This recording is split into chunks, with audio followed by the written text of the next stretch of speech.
মুখ্যমন্ত্রীর মুর্শিদাবাদ সফরকে কটাক্ষ করে বিরোধী দলনেতা শুভেন্দু অধিকারী বলেছেন, একই বৃন্তে দুটি কুসুমের সাজানো চিত্রনাট্য তৈরি রয়েছে। মুখ্যমন্ত্রী বলবেন, জেলায় সবকিছু শান্ত, সবকিছু স্বাভাবিক। এখানে কতগুলো স্পেশাল ব্রিফিং করা হয়েছে পুলিশের লোকেদের। আমাদের মধ্যে তো পুলিশের অনেক লোকজন রয়েছে, তারা ব্রিফিংটা আমাদের জানিয়েছেন।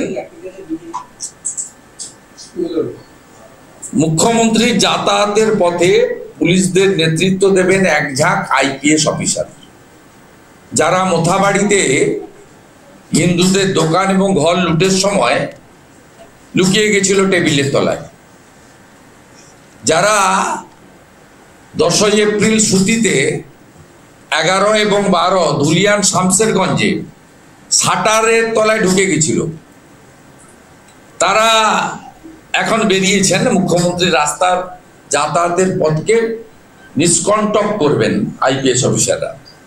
3, মুখ্যমন্ত্রী যাতায়াতের পথে হিন্দু গ্রামগুলো ব্যারিকেড করে রাখতে হবে, যাতে হিন্দুরা মুখ্যমন্ত্রীকে বিক্ষোভ দেখাতে না পারেন। আমি বিক্ষোভের ভাষাতে আপত্তি আছে, এটা হয়তো পুলিশের ভাষা। আমি বলবো, তারা যাতে তাদের যন্ত্রণার কথা, অত্যাচারের কথা মুখ্যমন্ত্রীকে বলতে না পারে।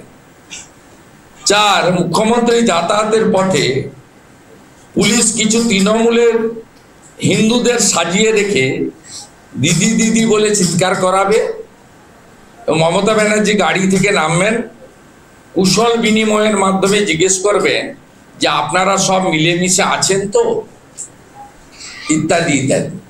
আপনারা সবাই মিলেমিশে আছেন তো? ওরা একই বৃন্তে দুটি কুসুম, ঠিক আছে তো, দুটো কুসুম।